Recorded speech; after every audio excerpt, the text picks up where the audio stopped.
Dr. D, this is Keelan Sutherland, FTH 212 Striker Week 1 assignment. It is 12/19 on the 4/23/24. I'll be the Walther PPQ M2. M2 denotes your thumb magazine release instead of the one that was popularized by H&K where you push down right here. All right, so number 1, out of the way. Number 2, done and done. Number 3, schematic of the firearm was obtained through what is it called? Hang on. The schematic was done through Cirrus Gear for the Walther PPQ M2. Number 4, what are some tools discussed in the modules lecture that you would need to disassemble this firearm? A punch, hammer, block, and that's for full disassembly. The only thing that would not, and this is skipping ahead, is this right here. This on the takedown lever. This pin here looks like you need a proprietary punch to take that out. What are some of the tools, number 5, that you would use to take measurements on the firearm?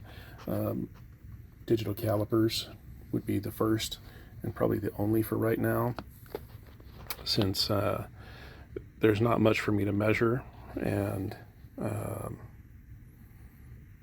mean, the only other thing I could think of would be your sights. If you were running a suppressor or different things, you would need taller rear and front sight, and that makes it a little bit more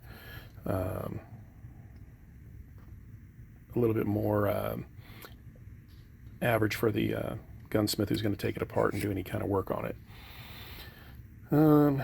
So the dimensions, like I said, the sights, maybe the firing pin, if it broke due to dry firing, if it got out of the firing pin channel there and was ejected with the shell casing, or if it got stuck, you'd need to know the measurement for it. So that would be that one. Number 7, are there any tools needed for the platform that were not discussed in this module's lecture? If so, are they standard or proprietary? And I believe that is a proprietary punch that is required for that. Everything else, you might have an Allen screw or an Allen wrench deal in there. And so those are the only tools that I can think of right offhand. Number 8 is, are there any components that you would believe would require extra finesse to disassemble? If so, why do you feel that way? And what would happen if you didn't use finesse when disassembling those components? The biggest one that I've had troubles with is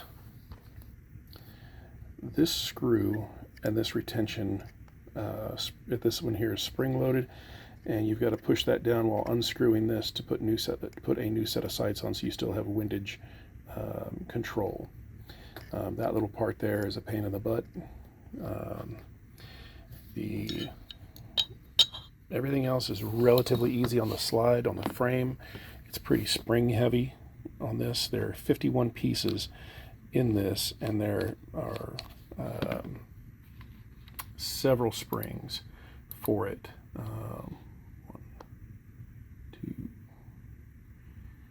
There's about 10 springs, between 5 and 10 springs for it on the internal components, and any one of those could be lost due to inattention to detail. And if you had a lot of these parts will come flinging out if you're not careful. You've got pins to remove. The pins can get lost really easy.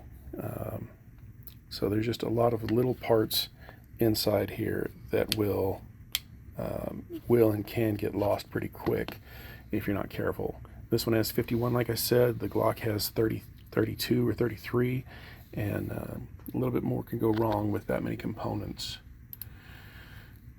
And so that was number 8. Number 9, are there any components you feel would cause you frustration to remove? Yeah, that friggin' rear sight. That thing is terrible. Whoever designed that needs to be horsewhipped. Other parts, another one would be your locking pin here. It's under a lot of pressure, and it makes it difficult to get out if you're not careful with it. The way you can prevent losing those parts is magnets. I've got magnets here, and I usually put one right here on this metal to catch any errant parts. Last question I answered kind of already, and the Walther PPQ has 51 different components, and that's kind of high, but not as high as a VP9 with 63. It just means that the gunsmith's going to have to take special care and use magnets and anything else they can. Thank you, sir.